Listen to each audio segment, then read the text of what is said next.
Isang mapagpalang araw muli sa ating lahat at welcome back sa panibagong episode. Sa mga bago pa sa aking munting channel, huwag kalimutan mag-subscribe. Pindutin na rin ang notification bell para lagi kang updated sa mga bagong upload pa na aking ilalabas. Tuloy ang adventure kasama si Bro Dave. Secret spot na naman ang target na bahura. Muli nyo kaming samahan sa adventure na to, kaya tara na, let's go! Tayo na't kumala sa malawak na karagatan. Bibitin na ang spear gun at ibang kagamitan. Sisirin ang kailaliman, tuklasin at hangaan.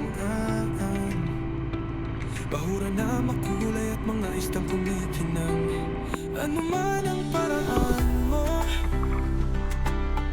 subukan mo na lang manalo. Tara na at hulihin sa paraan mo at diskarte. May laman at malalim, ginto naman ang huhulihin. Tara na gintong lumalim. Let's go, bara tayo. Let's go. Kapag ng current. Tayo. Start muna tayo ng warm up dito sa mababaw na parte ng bahura. Hindi ganong malakas ang current at okay ang visibility.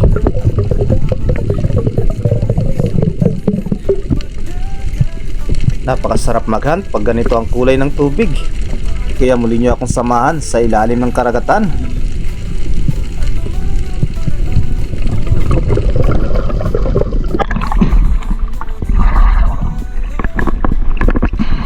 Nagpaanod na nga pala ako sa mahinang current kaya narating ko ang bahurang ito. At dito ay muli akong sumisid. Sa una ko kasing napuntahan ay wala akong nayari na isda. At sa pagkakataon ngang ito nang makalapat ako sa bahura, sa bandang baba may natanaw na ako na giant trevally, pero papalayo na ito.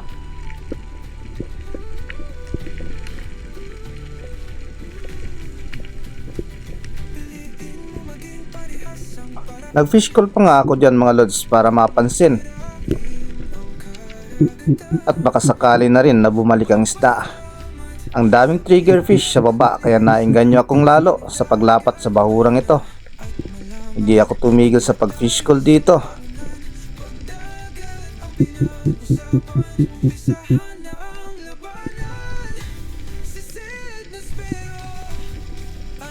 Hanggang sa may mapansin ako na dalawang isda dito sa may bandang kanan.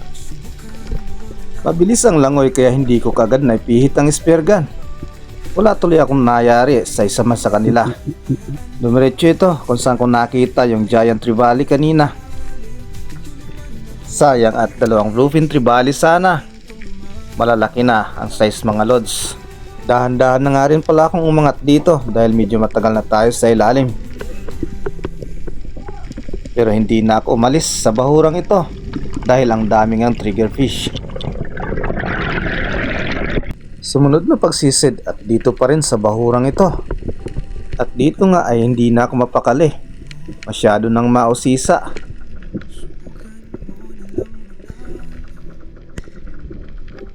Baka matulad ulit sa kanina na dinaanan lang ako ng dalawang bluefin at hindi ko na itutok agad ang spear gun. Na mapalingon nga ako sa bandang kanan. Nanggaling sa may parting baba ang dalawang blue spine unicorn at napakalaki na ng isa. Dahan-dahan ko nang ipinipihit dito ang spear gun para hindi mabulabog ang isda. At inantay ko na ito para makalapit ng gusto. Dito talaga sila dadaan sa parting ito kung saan ako nakalapat. Kaya dito ko sila aantayin. Lumipas nga dito ang ilang segundo. At sadyang napakalayo pa ng isda. Makapigil hininga talaga ang buong kaganapan na ito. At halos mawawalan ka na ng pag-asa dahil sa sobrang layo pa ng isda. Pero dahil kaya pa naman ang hininga, inantay ko pa ito ng ilang segundo pa. At maya-maya lang ay lumalapit na ang distansya. Kaya agad ko na itong sinugod at tinira. Blue spine unicorn, may 3 kilo na. Kaya panalo pa rin kahit nagantay tayo ng matagal. sulit naman. At ito mga lods, ang unang isda natin na may aangat.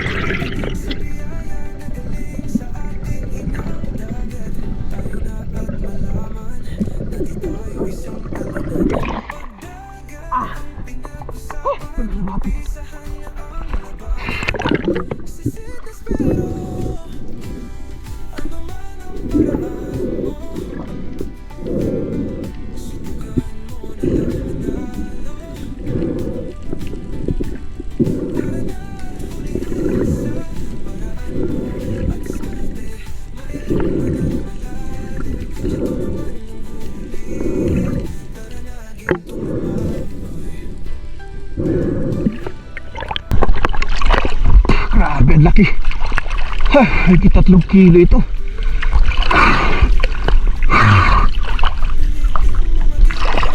Kapal.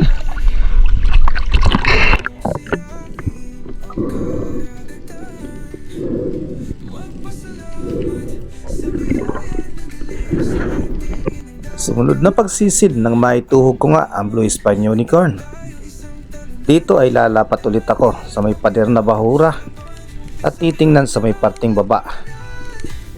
Ilang segundo ulit ang lumipas nang may magpakita sa bandang kanan ng galing.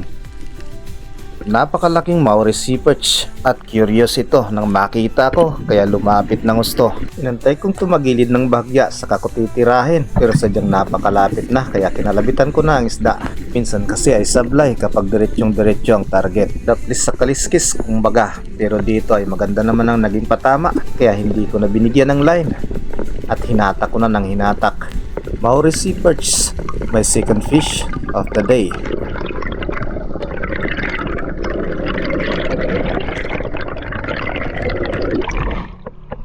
Panalo ito.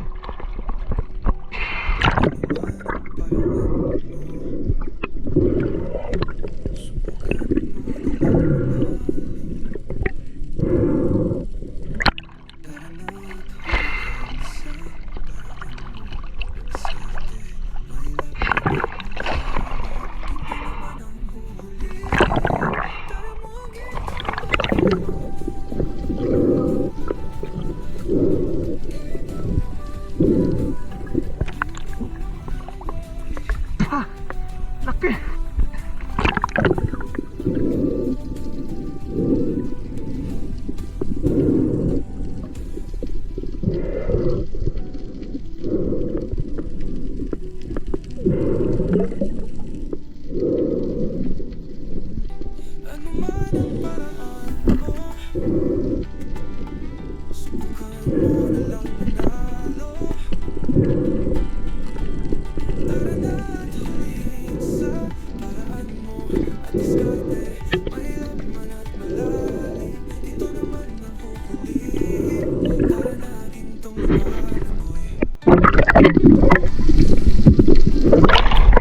Mas 12-8.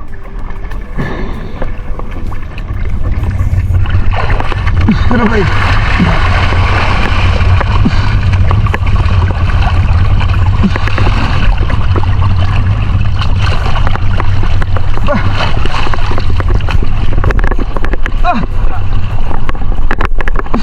Gata!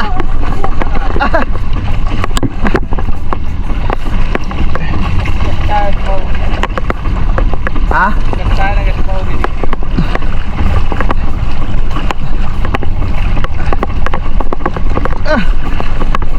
Warta na. Ang lalaki. Dalawa tayo bago kumain. Ano ka, kaduan? Ano? Ano mo na sira? Oo, tinabulo sa ganun. May barkada. Ah. Woohoo! Ay, bluefin. Dalawang unicorn. Coral trout. Basi drummer. Tundok ko lang na ba si Drano? Tinabuluan. Alas na alas. Dalawa lang ako. Di ako nakatira ng bluefin kanina, lalaki. Paniguan. Sayang. Pero binigyan pa rin tayo bago kumain. Ayun o. Maori sea perch. Ang laking unicorn. Surahan. Pa rin nasiro sa surahan. Para order. So, yung may mga order. Aray ko.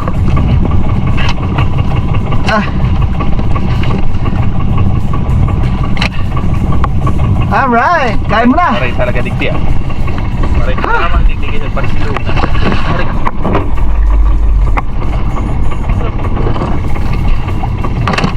Okay. Kain mo na, kain mo na. Alas 12, Jis.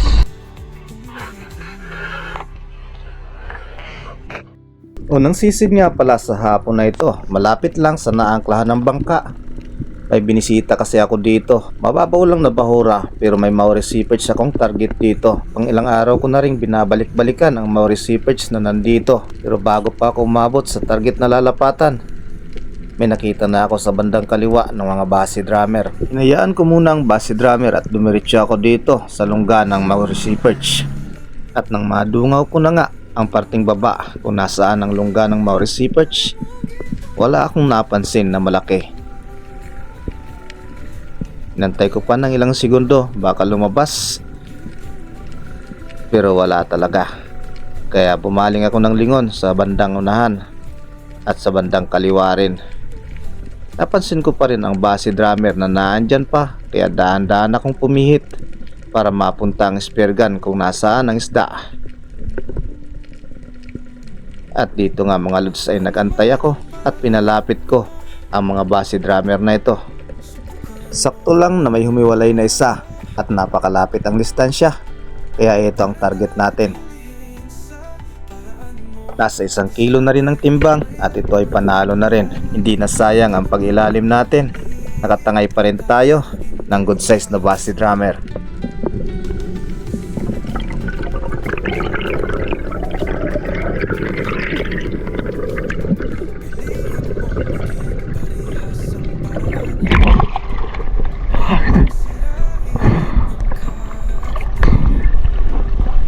No!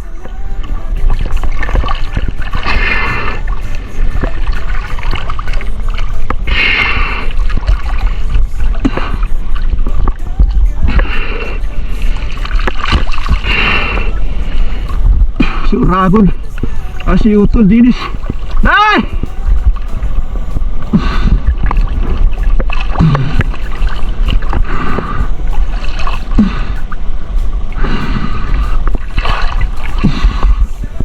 Punta sila dun, galing na dun.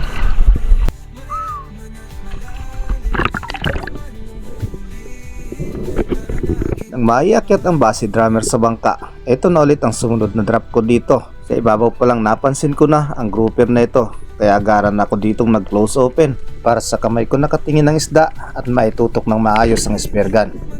At inantay nga ako nito, kaya agad ko namang nakalabitan. Marbled grouper naman ang susunod na maitutuhog natin, at dito lang sa napakababaw na bahura, kaya sobrang panalo.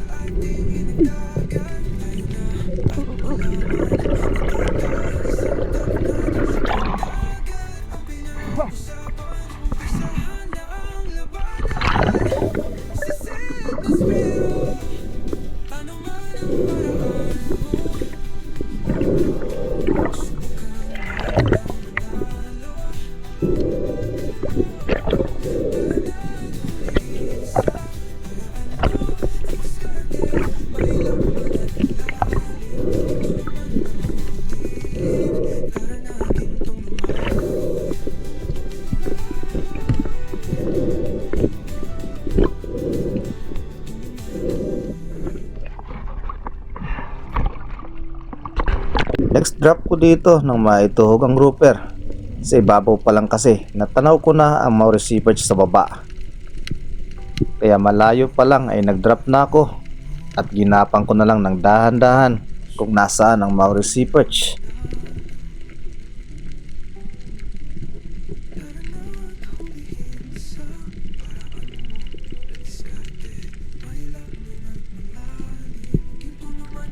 Walang ibang pagtataguan at ito lang talaga ang blind spot niya. Kaya nagantay ako dito at nagbakasakali na lalapit ang isda. Ilang segundo rin akong nagantay dito Hindi man lang lumayo ang Maurice Seaperch sa kanyang lungga. Kaya dahan-dahan akong kumikilos dito para makaabante.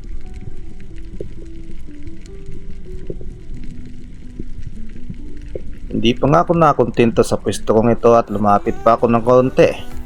Masyado pang malayo para maabot ng tira.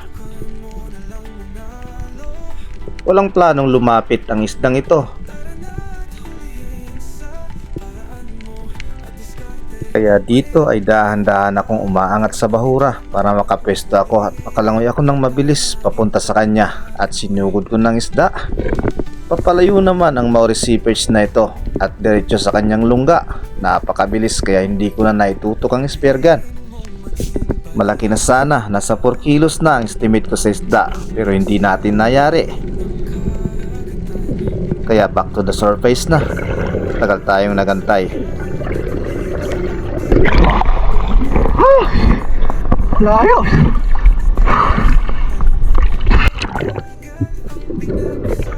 At habang nagpapahinga naman sa ibabaw, bigla namang dumaan ang skipjack tuna na ito. Sabay tira na rin at ito ay hindi natin tinamaan. Napakalaki na sana nun. Nasa 4 kilos din yata yun. Sayang. Sunod na pagsisid at ako ay pabalik na sa bangka ng mga oras na ito. Nagbago na kasi ang current pero may nadaanan pa ako dito. May isang Maurice Seaperch. Hindi pa ganong kalakihan. Mabilis akong nakahabol sa galaw ng isda habang papunta ito sa kanyang lungga.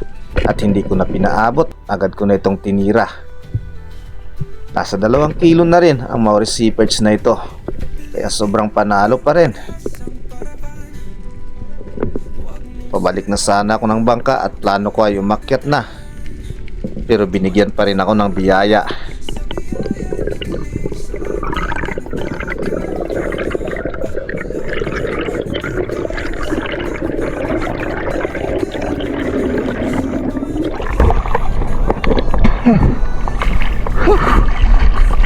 Ay, mas malaki dito doon kanina. Isa ulan. Mayari.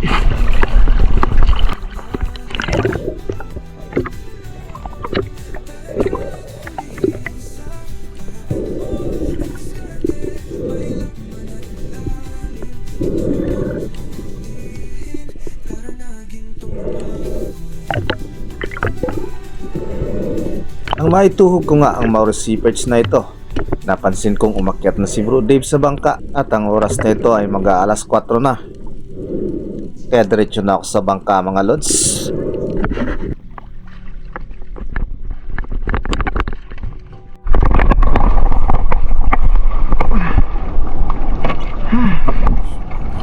Chiti! Ayan yung dalawa ko kanina.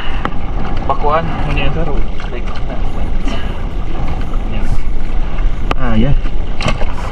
Kaya Bro Dave din yung isa na yun. Pag-iraray. Chiti. Ay, lipat kami doon. Doon sa panakuha ni Bro Dave to. Karog na kayo dito para sa bago. Wala nga rin dyan sa haro. Yan sapi na, digdi pa sa tigturok ko sa iyo, ano? May danoy. May 2 pang kaibahan, kamukawa ko pa. Sulit ka. Para tayo tuho sa tagod, nag-arog-arog ka. Ano ba? Pinanakaw kang baraka.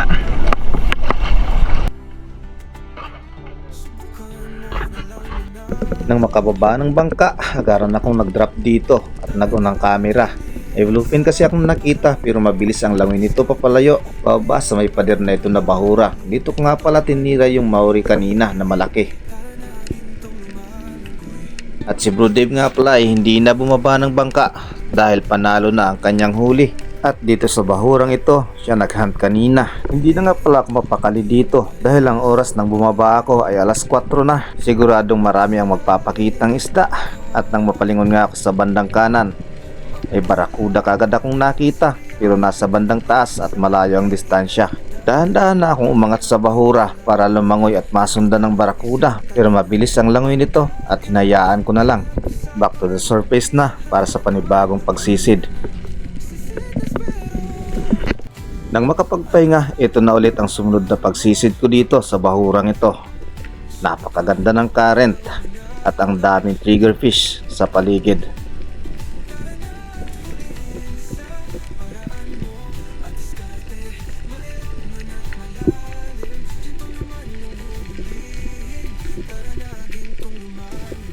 Tumagal ng ilang segundo sa pagkakalapat hanggang sa mapalingon nga ako dito sa may harapan. May napakalaking isda na papalapit, kaya kinaskas ko ang bahura para mabilis itong lumapit.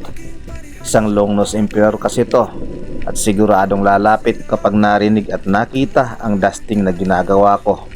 At eto na nga mga lods, hindi nga nagtagal at lumapit ng gusto ang longnose emperor na ito, kaya sa isip ko ay bibigyan ko talaga ng magandang patama. At yun nga ang nangyari, kaya nang tinamaan ng isda ay sumubsob na lang ito sa bahura at hindi na ito nakapalag ng gusto, kaya mabilis ko itong nasecure. At panalong panalo, napakalaki na nito mga lods. Sulit, ayos talaga.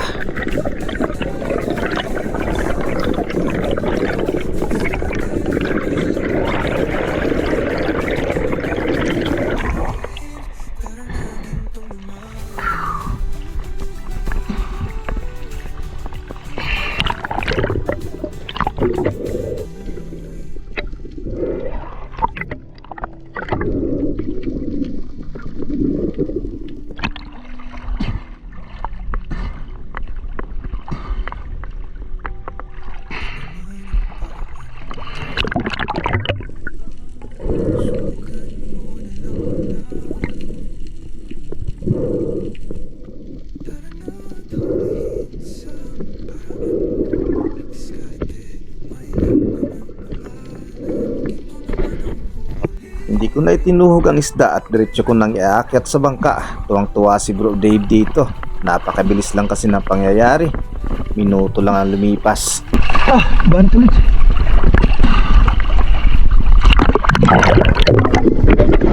Muling ikinasa ang spear gun at sinubukan kong muli na lumapat sa bahurang ito.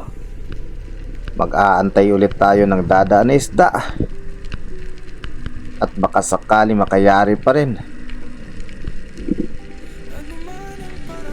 Hindi nga nagtagal nang mapalingon ako sa bandang kanan. May napansin akong dalawang bluefin trevally at malayong malayo ang distansya. Kaya yumuko ako dito at kinaskas ulit ang bahura.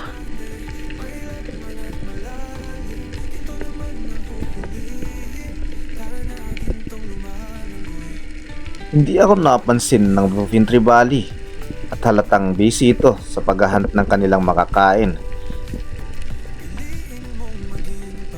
Tuloy-tuloy na lumangoy hanggang sa mawala ito sa paningin ko at hindi na ako umasa.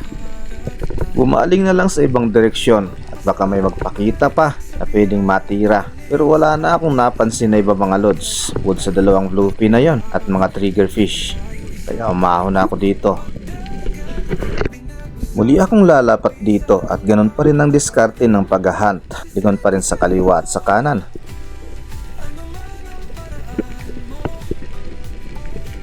At segundo lang ang lumipas, nagpakita dalawang bluefin trevally ulit. Napakabilis ng langoy kaya mabilis ko rin ipinihit ang spear gun hanggang sa maituto ko ito ng maayos. Napakaganda ng patama natin dito, na-fatal ang isda at hindi na nakagalaw. Kumaripas naman ang kasama nito pabalik. Bluefin trevally naman ang sumunod na isda natin. At napakapanalo, malaki na rin. Ayos.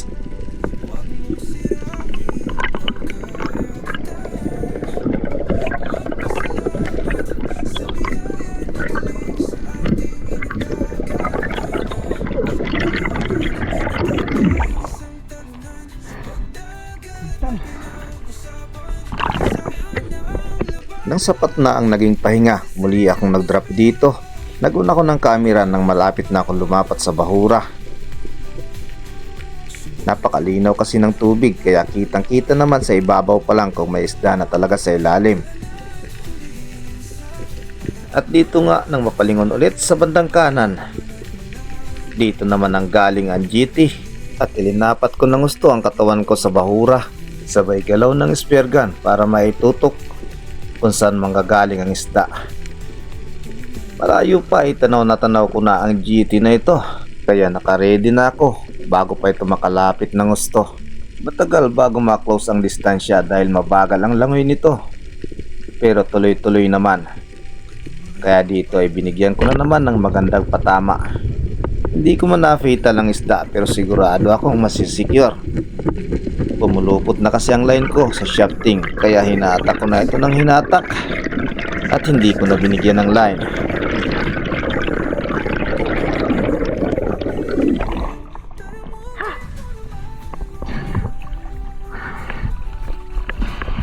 GT naman.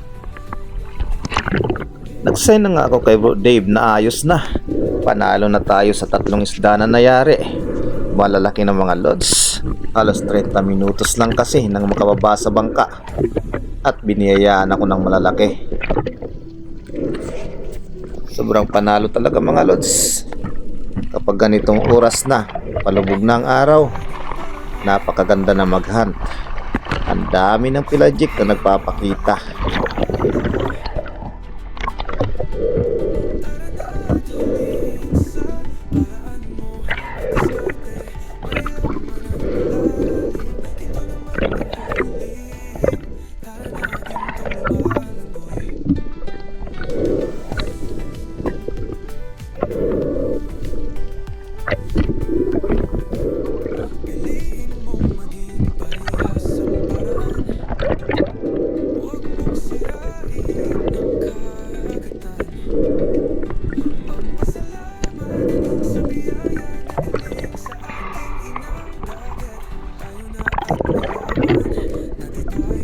Matapos kong maituhog ang GT at maibalik ang shafting sa barrel, naiangat na rin ni Bro Dave ang angkla at naandyan na papunta sa akin.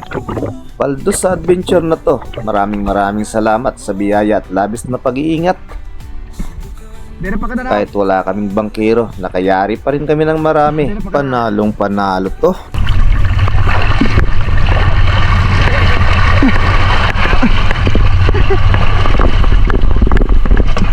Tatlong isda.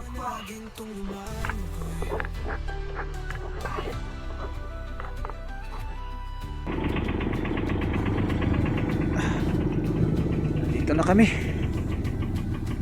Alright.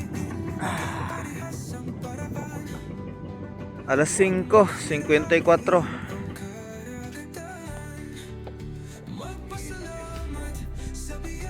Laglag natin ang angkla.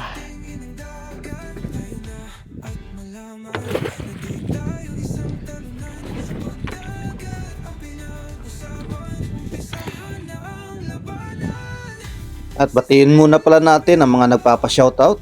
Umpisa natin sa family Dungsaw ng Tiris Bacon Sorsogon. At ganun din sa mga nanonood dyan sa San Juan Bacon, sa family Jukino ng Barangay Usiao. Shoutout po sa inyo. Lalong-lalo na nga pala sa mga viewers dyan sa Laguna, sa family ni Prime na Alex at kay Phil Alexis, shoutout na rin. From Davao City naman, shoutout sa Vicente Villavito family. Shoutout nga pala kay Renanti Ligas, always watching from Riyadh ng Saudi Arabia. At ganun na rin pala dito kay Fish is my hobby official, always watching. From San Jose del Monte, Bulacan, shoutout naman sa Dilas Alas family. At shoutout na rin pala kay Bung Machete Vlog from Munting Mapino, Nay Cavite. Always watching from Italy. Shoutout sa iyo, Asyong Sandara, Felix and Nora Longkok ng Pinagtuluyan Norsagaray, Bulacan. Shoutout na rin sa inyong dalawa. Tataon Tuy Fuji Edward ng Quezon Province. Shoutout na rin po.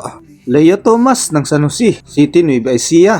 Shoutout na rin po. Shoutout na rin kay Sunny Estrella ng Gifuken, Japan. Kawan Heart TV, shoutout na rin sa iyo. Shoutout na rin kay Ami Frine, may Lisa Fer, Fernando Jr. Armando Gonzaga ng Kuwait, shoutout sa iyo dyan Lods. Ingat lagi. Shoutout na rin kay Ma'am Angel Hernandez, thank you po. At ganon din kay Richard Abiho, shoutout na rin. Armando Soberdes ng Kabugao Bato, Catanduanes, shoutout po. Shoutout na rin kay Alexander Sidilia ng Baguio City. At ganun na rin kay Iper Kodal, watching from Matulum Leyte. Shoutout na rin pala sa Silos family ng Binangunan Rizal. Shoutout sa iyo Idol Livehurt. At ganun na rin sa iyo Franz Kalimutan, shoutout na rin. Shoutout na rin kay Leopoldo Orsal ng Quezon City at sa kanyang asawa na si Marilu, shoutout po. From Calamba, Laguna naman, shoutout kay Santi Roldan. Ma'am Yel Flores, watching from Kuwait, shoutout po sa'yo dyan. Kay Sir Roldan Kaliskis, shoutout na rin po. Shoutout na rin sa'yo, Arnel Diswasido, ng St. Gregory Village ng Cainta Rizal. Madalas po kami dyan sa Cainta dati. Mula naman sa Davao City, shoutout kay Jason Mias TV. Shoutout ko nga pala ulit si Ma'am Maria F. Parasilio, always watching yan from Surigao City. Thank you po. Manangat family ng Binyan Laguna. Shoutout from Jubin Manangat. Shoutout ko na rin si Tio Edwin at Tia dyan sa Binyan Laguna. At shoutout na rin sa Oring family ng Carmen Agusan del Norte. Vicente Villabito family ng Davao City. Shoutout po. At shoutout na rin sa Colis family ng Calulot, Pampanga. Shoutout sa iyo, Jomar Malano from San Roque, Legazpi City. Shoutout sa iyo, Leo Tomas, at sa iyong asawa na si Lirio Tomas na nasa Bulacan. At ingat daw po kayo sa pag-a-apply, sana'y matanggap na po kayo. Shoutout din kay Johnny Jaikten at kay Dennis De La Cruz family ng Naay Cavite. Shoutout nga pala to ni Dean Duarte. Shoutout daw sa iyo, Sir Opit Eduarte, sa iyong 5th birthday. Happy birthday po. Shoutout sa Family Francisco, Family Figura, Family Domingo ng Binangunan Rizal. Ingat po kayo dyan palagi. Shoutout po sa inyo. Shoutout kay Ali Punos. Shoutout sa Lumugdang family, kay Nini Lumugdang, Felix Jr., Jay Fort, Jason, Kent Jos, Ethan, Jan, Fran Felix. Dyan po sa Parañaque City. Shoutout po sa inyong lahat. Sa lahat po ng nagpapa-shoutout, kapag napusuan ko na ang inyong comment, sigurado pong na-shoutout ko na kayo. Tingnan nyo na lang po sa inyong notification. Ingat po kayo palagi at God bless all. Bluefin, tsaka grouper. Sa gilid ba ka? Para ni sa daga? Ito yung timbang niya. 3 size. 3 size. Uno-uno. Base drummer. Ito pala yung nadali ni Utol Dinis, oh. 2 King Mac. Malaki na yung isa. Yan, oh. Nandun siya kanina kung saan kami naghunt. Kay Bro Dave na to. Yan. Ay, nadawit ako. Hindi po umbol. Bluefin, tsaka Giant Trevally. Ito siya raw. Pinagsama-sama na. Yan pa, na island.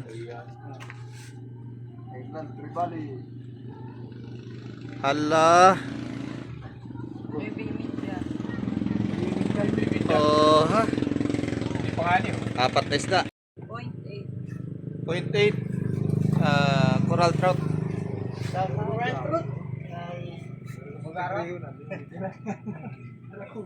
Size.